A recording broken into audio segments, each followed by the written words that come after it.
መልካም ስራዎች ስንሰራ የሚፈትኑን መናፍስቶችን እንዴት አውቀን በጥንቃቄና በብልሃት እንለፋቸው? አንድ መልካም ሰው ሕይወትን እየተማርን እንቀጥላለን። እስከ ፕሮግራማችን መጨረሻ ድረስ አብራችሁን እንድትሆኑ እንጠይቃለን። ይህ ቻናላችን ሰብስክራይብ በማድረግ አዳዲስ መረጃዎች እንዲደርሳችሁ አብራችሁን ሁኑ። መልካም ስራን የሚሰራ ሰው እንዴት በመናፍስት ይፈተናል? እንዴትስ ማለፍ አለበት? የሚሉትን መረጃ እንሆ ብለናችኋል። ይህን ሐሳብ እንድናገር ምክንያት የሆነኝ ማስተር አብነት ለብዙዎች በመልካም ስራ የሚታወቀው በቲክቶክ በብዙ መንገድ የምናየው ሰውን ሳይንቅ ሁሉንም በኩል አይን እያየ ሰውን የሚረዳው ማስተር አብነት እሱ ምክንያት ሆኖኛል ይህን መልእክቴን ለመናገርና መልእክቴን ለሁላችሁም ቢሆንም በአብዛኛው ግን የሚመለከተው ማስተር አብነትን እንደሱ ለሚሰሩ እንደሱ ለመስራት ላሰቡትም ጭምር ነው። መልእክቴ ምንድነው? ማስተር አብነት ብዙ የበጎ አድራጎት ሲሰራ አሁን ላይ እንደታመመ በቲክቶክም በማህበራዊ ሚዲያም እየሰማን፣ ነገር ግን ስለመታመሙ ጸልዩልኝ እያለ በድረገጽ እንደተናገረ እናውቃለን። ግን የኔ ሐሳብ ምንድነው? ትንሽ ከሱ ሐሳብ ጋር እንደ እምነቱ ካመነ የሚሄድለት፣ ካላመነ ደግሞ ባመነበት መንገድ እንዲቀጥል። ነገር ግን ሐሳቤ ምንድነው? አንድ ክርስቲያን ወይም ደግሞ ክርስቲያን ሊሆን ይችላል ወይም ደግሞ ኦርቶዶክስ ሊሆን ይችላል። እኔ ግን እንደ አንድ ኦርቶዶክስ በቸሪቲ ጉዳይ ላይ ሰውን በወደቁትን ማምሳት ጉዳይ ላይ በእግዚአብሔር ፋንታ እሱ ተወክሎ እየሰራ ስጦታውም ይመስለኛል ይሄ ቦታ የእሱ የተሰጠበት ቦታ ነው። ግን እንዴት ይስራና እንዴት አካሄዱን ማስተካከል እንዳለበትና የገጠሙት ችግሮች ምናልባትም ከኔ እይታ አንጻር ትክክል ሊሆን ይችላል። ካመነበት ይቀበለዋል፣ ካላመነበት ደግሞ መቀበል ያለበትን ተቀብሎ ይቀጥላል። ሐሳቡ ምንድነው? ማስተር አብነት ብዙ የቸሪቲ ጉዳይ ሲሰራ በተለያየ ሀገራት በተለያየ ቦታ ላይ እየተንቀሳቀሰ ያደርጋል። ይህን ስራ በሚሰራበት ጊዜ አሁን እንደታመመና ህመሙ ከሱ ጋር ብዙ ረጅም ጊዜ እንደቆየ ይነገራል። እና እንዲህ ሲታመም ቀጥታ ወደ ሕክምናው ዓለም ነው መግባት የታሰበው። እኔ ግን ከዛ አንጻር ሳይሆን ከመንፈሳዊ አንጻር ለማየት የምፈልግበት ቦታዎች አሉኝ። ማስተር አብነት መልካም ልብ ያለው ብዙም በቅንነት ሁሉንም በኩል አይን እያየ እምነት ሳይለይ ሰውን ሳይለይ ማንነት ሳይለይ ብዙዎቹን እየረዳ ያለ ቅን እንደሆነ አስተሳሰቡ ጥሩ እንደሆነ ከገጽታው ማወቅ ይቻላል። ግን ምንድነው ይሄ ልጅ ትክክለኛ ክርስቲያን ከሆነ ኦርቶዶክስ ከሆነ ቅዱስ ቁርባን ወስዶ ጾም፣ ጸሎት፣ ስግደት የማይለየው ክርስቲያናዊ ህይወት ያስፈልገዋል። ለምሳሌ እንደዚህ አይነት ስራ በሚሰሩ ሰዎች ላይ ብዙውን ጊዜ የሚመጣው ፈተና ከመናፍስት ነው ብዬ አስባለሁ። ምክንያቱም ብዙ መልካም ስራ የሚሰሩ ሰዎች የሚፈተኑት በመናፍስት ነው። አንዳንዴ በሰዎችም የሚፈተኑበት አጋጣሚ። ግን አሁን የዚህ ልጅ ህመም የኔ ሐሳብ ብዙዎቹ በየቦታው ወደቁ ክርስቲያኖችን በሚያነሳበት ሰዓት እነዛ ሰዎች እዛ ቦታ ላይ የተገኙበት በእንደዚህ አይነት ህይወት ውስጥ የኖሩበት ምክንያቱ ምንድነው? ከጀርባው ያለውን ነገር አያውቅም። ጀስት እሱ አንድና አንድ የሚያውቀው ነገር ምንድነው? መርዳቱን ብቻ ነው። ለምሳሌ ወደ ውጪ ወጥቶ መንገድ ላይ ወደቁ፣ ቤት ውስጥ ተዘግቶባቸው ለዘመናት ብቻቸውን የሚኖሩ ሰዎች ገብቶ አቅፎ ምግብ አምጥቶ አብልቶ ህይወታቸውን ለማስተካከል ይጥራል። ይሄ ምንም አይነት ችግር የለበትም።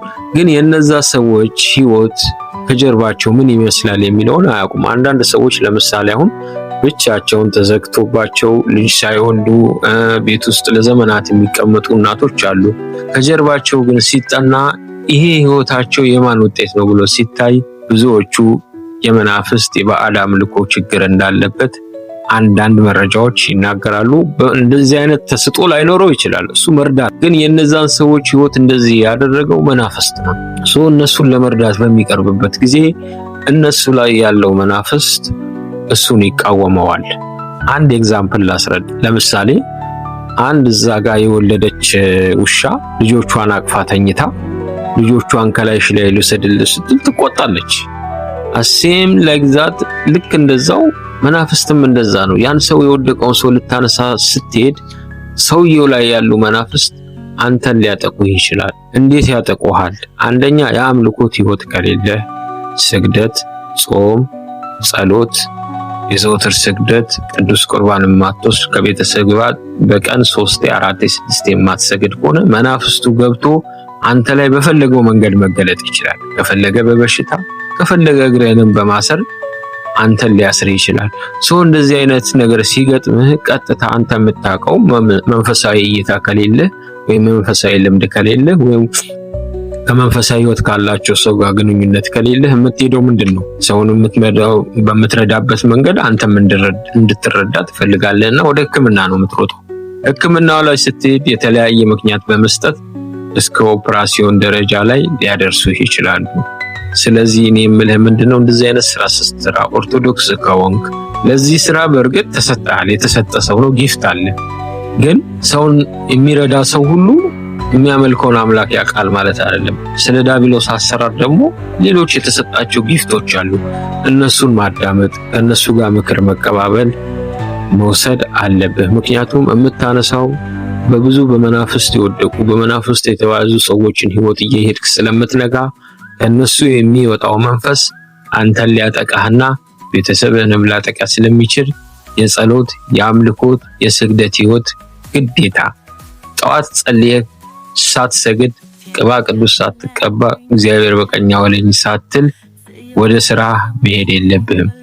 ሌላኛው መልእክቴ ደግሞ በዚህ ጉዳይ ላይ ኢንፎርሜሽኑ ላይኖርህ ይችላል ወይም ላታምን ትችላለህ።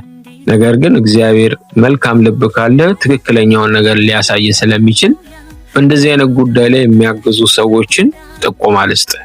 ለምሳሌ በመናፍስት ጉዳይ ላይ ትክክለኛ ንቃት ያለው መምህር ተስፋዬ እንደ መምህር ግርማ ብዙም አሉ።